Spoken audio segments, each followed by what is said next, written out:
বৃষ্টির দিনে যে কোনো রকম খিচুড়ি খেতে কিন্তু আমরা সকলেই ভীষণ পছন্দ করি।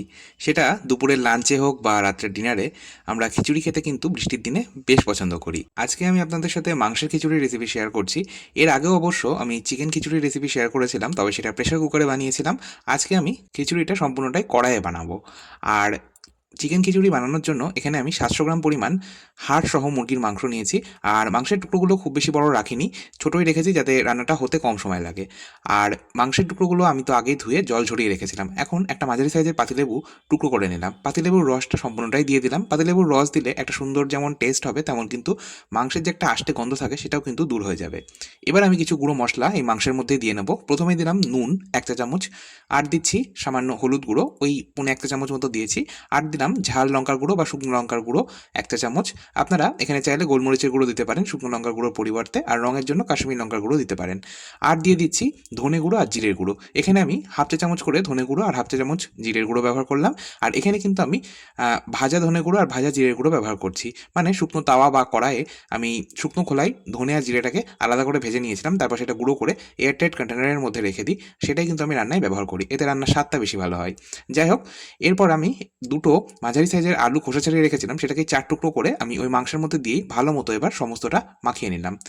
আচ্ছা, মাংসটা মাখিয়ে আমি খুব বেশি সময় রাখবো না, মোটামুটি 15 থেকে 20 মিনিট রাখবো। চাইলে আপনাদের যদি হাতে সময় থাকে আপনারা 30 মিনিটও রাখতে পারেন।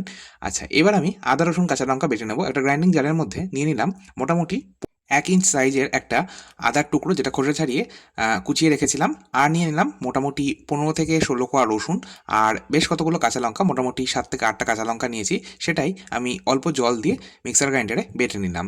আদা রসুন কাঁচা লঙ্কা বেটে নেওয়া হয়ে গেলে এবার আমি 3টে মাঝারি সাইজের পেঁয়াজ আমি একদম পাতলা স্লাইস করে কুচিয়ে নিচ্ছি। পেঁয়াজের খোসাটা আমি আগে ছাড়িয়ে রেখেছিলাম, এখন পেঁয়াজটাকে স্লাইস করে কুচিয়ে নিলাম।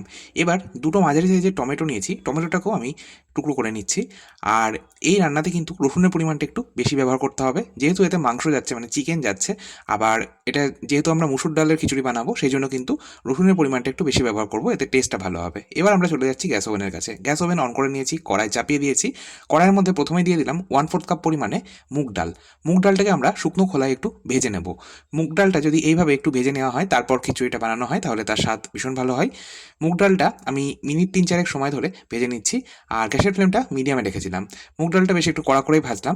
এরপর আমি এর মধ্যে দিয়ে দিলাম ওই 1/4 কাপ পরিমাণেই, মানে মুগ ডাল যতটা নিয়েছি সেই সম পরিমাণেই আমি দিয়ে দিলাম মুসুর ডাল। মুসুর ডাল আর মুগ ডালের পরিমাণ সমান রাখছি। আপনারা চাইলে এখানে শুধুমাত্র মুসুর ডাল দিয়েও কিন্তু খিচুড়িটা বানাতেই পারেন। আর মুসুর ডালটা দেওয়ার পর আমি গ্যাসের ফ্লেম বন্ধ করে দিলাম, আর ওই কড়াই, মানে গরম কড়াইয়ের মধ্যেই মুসুর ডালটাও আমি মুগ ডালের সাথে ওই 1 থেকে 2 মিনিট একটু নাড়াচাড়া করে নিলাম। তারপর একটা পাত্রের মধ্যে নামিয়ে নিলাম, আর এর মধ্যে আমি জল দিয়ে দিলাম। এখানে আমি ঠান্ডা জলের ব্যবহারই করেছি, মানে নর্মাল টেম্পারেচারে থাকা জল ব্যবহার করেছি। ডাল যেহেতু গরম ছিল, সেই ডালের গরমেই কিন্তু জলটা আমাদের গরম হয়ে গেল। আর এই গরম জলের মধ্যে আমি 10 মিনিট ডাল ভিজিয়ে রাখবো। চাল কিন্তু ভেজাবো না, আমরা শুধু ডালটাকেই ভিজিয়ে রাখবো। আর অপরদিকে একটা পাত্রের মধ্যে এবার আমি গোবিন্দভোগ চাল নিয়ে নিচ্ছি। আপনারা চাইলে গোবিন্দভোগ চালের পরিবর্তে বাসমতি চাল বা সেদ্ধ চাল, মানে যে চালে আমরা নর্মালি ভাত খেয়ে থাকি, সেই চালে খিচুড়ি কিন্তু বানাতেই পারেন। এখানে আমি গোবিন্দভোগ চালের ব্যবহার করছি। আর চাল এখানে নিয়েছি আমি ওই 1.25 কাপ মতন। আপনারা চাইলে চাল আর ডালের পরিমাণটা কিন্তু সমান রাখতে পারেন, মানে 1/4 কাপ মুগ ডাল আর 1/4 কাপ মুসুর ডাল নিয়েছি, মানে হাফ কাপ ডাল নিয়েছি। আপনারা চাইলে হাফ কাপ চাল ব্যবহার করতে পারেন, তবে আমি চালের পরিমাণটা একটু বেশি রেখেছি, 1.25 কাপ চাল এখানে ব্যবহার করছি। চাল আমি ধুয়ে নিলাম, ওই 1 থেকে 2 বার মতো আমি জলটা বদলে চালটাকে ধুয়ে নিয়েছি। চাল কিন্তু বেশি ধোয়ার প্রয়োজন নেই। এবার আমরা মূল রান্নায় চলে যাচ্ছি। আচ্ছা, এবার আমি কড়াইয়ের মধ্যে দিয়ে দিলাম সর্ষের তেল। তেলের পরিমাণটা আপনারা আপনাদের পছন্দ মতন কম বা বেশি ব্যবহার করবেন। তেল ভালো মতো গরম হয়ে গেলে ফোড়নে ব্যবহার করছি দুটো তেজপাতা, তেজপাতাটা একটু গড়ে নিয়ে ব্যবহার করছি, দুটো ফাটিয়ে নেওয়া শুকনো লঙ্কা ব্যবহার করছি, 2 থেকে 3টে মতন থেতো করে নেওয়া ছোটো এলাচ, তার সাথে অল্প 1/2 ইঞ্চ মতন দারচিনির টুকরো ভেঙে নিয়ে ব্যবহার করছি। আর ব্যবহার করছি 5 ফোড়ন। এখানে আমি মোটামুটি ওই 1 চা চামচ মতন 5 ফোড়ন ব্যবহার করেছি। এই খিচুড়িতে আমি আলাদা করে আর অন্য কোনো গুঁড়ো মশলা ব্যবহার করব না। ফোড়নে মশলার পরিমাণটা একটু বেশি ব্যবহার করব, মানে গোটা মশলার পরিমাণটা একটু বেশি ব্যবহার করব। আর সব শেষে গরম মশলার গুঁড়োর পরিমাণটা একটু বেশি ব্যবহার করব।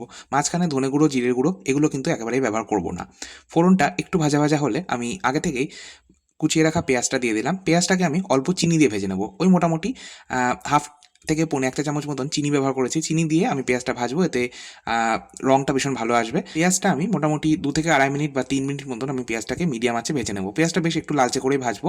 পেঁয়াজটা বেশ লালচে করে ভাজা হয়ে গেলে আমি এখানে এবার দিয়ে দিচ্ছি আগে থেকেই মাখিয়ে রাখা মাংস আর আলুটা। আলু আর মাংসটা সম্পূর্ণটাই দিয়ে দিলাম। আর এবার কিন্তু আমি মাংস আর আলুটাকে পেঁয়াজের সাথেই মিনিট 3-4 সময় ধরে ভেজে নেব। মাংস আর আলুটাকে প্রথমে যদি এইভাবে একটু ভেজে নেওয়া হয় তাহলে রান্নার স্বাদটা ভীষণ ভালো হয়। মাংস আর আলুটাকে আমি মোটামুটি মিনিট 3-4 ভেজে নেব। আর মাংসটা ভাজতে ভাজতেই আমি অপরদিকে ডালটা ভিজিয়ে রেখেছিলাম। ডালটা আমি ওই ডাল ভেজানো জলটা ফেলে দিলাম। ডাল কিন্তু আর ধোবো না। ডাল যদি বেশি ধোয়া হয় তাহলে ডাল ভাজার যে গন্ধটা সেটা কিন্তু চলে যাবে। সেই জন্য আমি ডালটাকে আর ধোবো না। ভিজিয়ে রেখেছিলাম যে জলে, সেই জলটা ফেলে দিলাম। আচ্ছা, মাংসটা মিনিট 3-4 ভেজে নেওয়ার পর আমি এর মধ্যে দিয়ে দিলাম ওই যে আদা রসুন কাঁচা লঙ্কার যে পেস্টটা বানিয়েছিলাম সেই পেস্ট, আর দিয়ে দিলাম টমেটো কুচিটা। টমেটো কুচিটা দেওয়ার পর এবার আমি কিন্তু মাংসটাকে কষিয়ে নেব।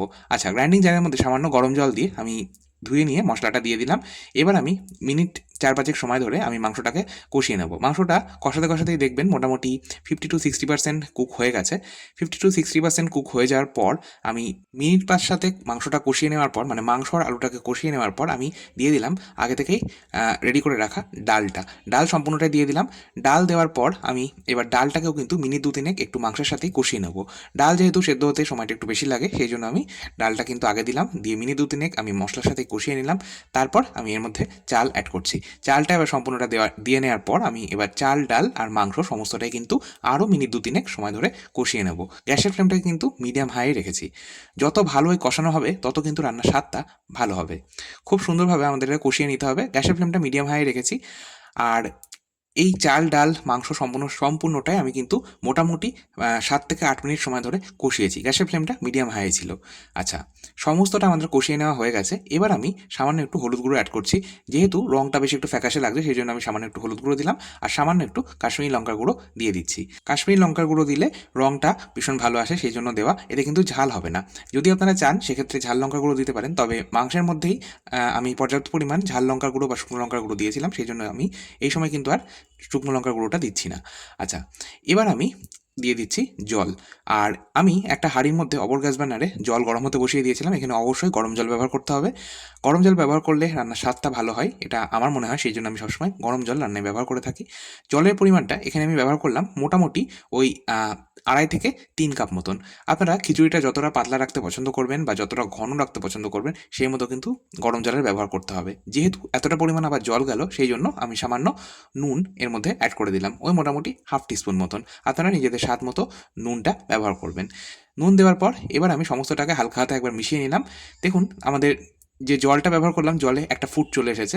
হাই ফ্লেমে এতক্ষণ ছিল, মানে মিডিয়াম হাই ফ্লেমে এতক্ষণ ছিল। জলে ফুট এসে যাওয়ার পর গ্যাসের ফ্লেম একদম লো আঁচে করে দিলাম আর এটা কভার করে দিলাম। এবার কভার করে এই সম্পূর্ণ কম আঁচে রান্না করতে হবে মোটামুটি 15 থেকে 20 মিনিট। 15 থেকে 20 মিনিটে দেখবেন চাল ডাল সম্পূর্ণ সুসেদ্ধ হয়ে যাবে। গ্যাসের ফ্লেমটা যেহেতু লো মিডিয়ামে ছিল, তাই জলও কিন্তু আলাদা করে অ্যাড করতে হবে না। যে জলটা আমরা অ্যাড করবো তাতেই কিন্তু আমাদের খিচুড়িটা পারফেক্টলি কুক হয়ে যাবে। এবার সম্পূর্ণ 15 মিনিট পর আমি আবার ফিরে এলাম, ঢাকা চাপা সরিয়ে নিয়ে দিয়ে দিলাম সামান্য চিনি।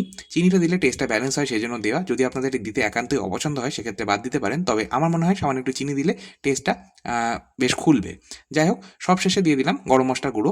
গরম মশলার গুঁড়ো এখানে 1.5 চামচ ব্যবহার করেছি। ওই যে আগেই বলেছিলাম আমি ফোড়নে গোটা মশলার পরিমাণটা একটু বেশি ব্যবহার করব, আর সব শেষে গরম মশলার গুঁড়োর পরিমাণটা একটু বেশি ব্যবহার করব। ব্যাস, সমস্তটাকে মিশিয়ে নিলাম। আমাদের খিচুড়ি কিন্তু মোটামুটি ডান, তবে সব শেষে আমি একটা স্পেশাল তারকা বা ফোড়ন দেবো, যার জন্য এই খিচুড়ির স্বাদ কিন্তু আরও দ্বিগুণ মাত্রায় বেড়ে যাবে। আমি খিচুড়ির কড়াইটাকে অপর গ্যাস বার্নারে বসিয়ে দিলাম, আর এই জ্বলন্ত গ্যাস বার্নারে একটা তারকা প্যান নিয়ে নিলাম। তারকা প্যানের মধ্যে অবশ্যই দিয়ে দিলাম ঘি। চাইলে এখানে আপনারা সর্ষের তেল দিতে পারেন, তবে আমার মনে হয় ঘি দিলে ফোড়নটা বেশি ভালো হয়। ঘিটা ভালো মতো গরম হয়ে গেলে দিয়ে দিলাম মোটামুটি 5 থেকে 7 কোয়া রসুন, যেটা একদম মিহি করে কুচানো ছিল, একটা হাফ ইঞ্চ আদার টুকরো যেটাকে স্লাইস করে বা জুলিয়ান কাট করে রেখেছিলাম খোসা ছাড়িয়ে, আর 2 থেকে 3টে মতন কাঁচা লঙ্কা কুচিয়ে রেখেছিলাম, আর একটা গোটা শুকনো লঙ্কা। এই আমাদের তারকা বা ফোড়নে যাচ্ছে। এই আদা, রসুন, কাঁচা লঙ্কা, শুকনো লঙ্কা, এটা একদম লো ফ্লেমে একটু ঘিয়ের মধ্যে ভেজে নিতে হবে। একটু ভাজা ভাজা হলে বা একটু গোল্ডেন কালার হলে আমি গ্যাসের ফ্লেমটা বন্ধ করে দিয়ে দিলাম বেশ খানিকটা কাশ্মীরি লঙ্কার গুঁড়ো, এতে রঙটা ভালো আসে। এবার সমস্তটাকে আমি ওপর থেকে ছড়িয়ে দিলাম। ব্যাস, এবার আমি এটা কভার করে রেখে দেবো। আর মোটামুটি 15 মিনিট স্ট্যান্ডিং টাইমে রাখার পর এবার আমি এটা পরিবেশন করব।